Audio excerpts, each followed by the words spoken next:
Sahabat yang dikasihi oleh Tuhan Yesus Kristus, mari sekarang ini kita berdoa. Kami mempersiapkan diri mendengar kebenaran firman-Mu. Nyatakanlah kebenaran sabdamu kepada kami. Kami mohon dalam nama Bapa, Putra, dan Roh Kudus. Amin. Sabda Tuhan terambil dari Kisah Para Rasul, pasal yang ke-9, ayat yang ke-15.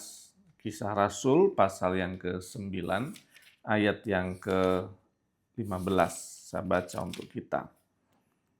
Namun firman Tuhan kepadanya, "Pergilah, sebab orang ini alat pilihanku untuk memberitakan namaku di hadapan bangsa-bangsa lain, serta raja-raja dan orang-orang Israel."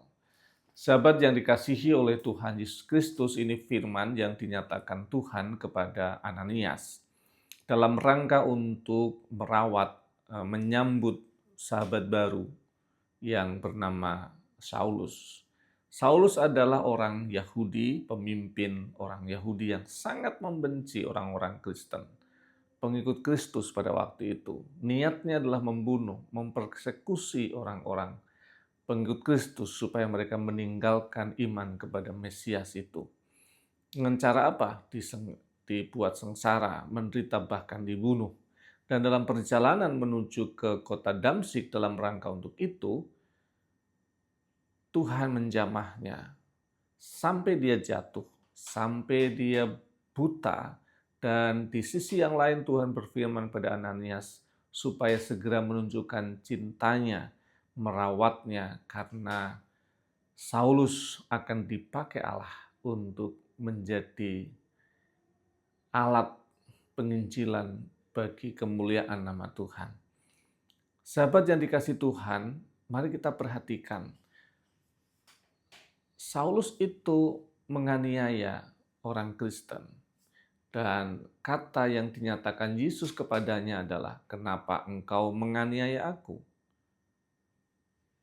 Apa hubungannya? Yang dianiaya kan orang Kristen. Tapi kenapa Tuhan mengatakan kau menganiaya aku? Ternyata orang yang menganiaya pengikut Kristus, dia sedang menganiaya Yesus yang adalah pemilik gereja, kepala gereja. Kita boleh belajar untuk memiliki rasa hormat ke dalam komunitas dan orang. Karena setiap penganiayaan yang kita lakukan kepada orang, kita sedang menganiaya pemilik orang itu yang adalah Tuhan. Kemudian yang kedua, apa yang boleh kita hayati? Yesus, Tuhan, bekerja dan menjamah Saulus dengan cintanya. Membalas kebencian dengan kemurahan dan kasih. Dan di sisi yang lain, Yesus juga mempersiapkan Ananias untuk kemudian menyambut Saulus.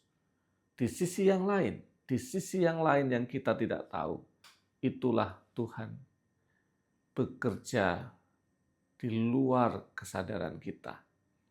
Tuhan bekerja di satu sisi ini, di sisi yang lain Tuhan terus bekerja untuk sesuatu yang lain dalam rangka menyiapkan, dalam rangka menjamah, dalam rangka untuk menopang dan menolong kita. Maka percayalah, Tuhan itu bekerja di sisi-sisi yang lain dalam hidup yang kita nggak tahu. Jalani saja hidup ini dengan baik. Usahakan sebaik mungkin. Maka sisi-sisi yang lain yang kita nggak tahu, Tuhan sedang kerjakan. Percaya itu. Kemudian yang ketiga, berkaitan dengan Saulus disebut sebagai alat pilihanku.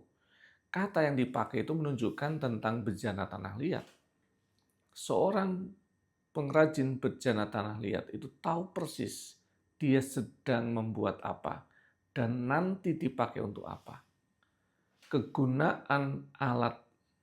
Kegunaan bejana tanah liat bukan ditentukan dari bahannya, tetapi ditentukan oleh sang pengrajin. Untuk apa dia ada, untuk apa dia diciptakan. Maka bagian ini juga menolong kita untuk belajar dan mengerti. Bertanyalah kepada sang penjunan kita, Tuhan, Engkau ciptakan aku dengan kondisi seperti ini. Untuk apa? Tuhan, Engkau mengizinkan aku mengalami peristiwa ini. Untuk apa? Tuhan, Engkau, dan seterusnya. Bertanyalah kepada Sang Penjunan kita. Maka kita akan menemukan makna kehidupan ini. Saulus akhirnya menjadi Paulus dan menjalankan misi Tuhan dalam hidupnya. Semoga kita juga menemukan jalan ninja kita sesuai dengan kehendak Tuhan. Tuhan Yesus memberkati. Amin. Mari kita berdoa. Bapa kami yang di surga, dikuduskanlah namamu, datanglah kerajaanmu, jadilah kehendak-Mu di bumi seperti di surga. Berikanlah kami pada hari ini makanan kami yang secukupnya. Dan ampunilah kami akan kesalahan kami, seperti kami juga mengampuni orang bersalah pada kami. Dan jangan bawa kami dalam pencobaan, tapi lepaskanlah kami daripada yang jahat. Karena Engkaulah yang punya kerajaan dan kuasa dan kemuliaan sampai selama-lamanya. Amin. Tuhan Sang Penjunan hidup menata hidup kita selaras dengan kehendak-Nya.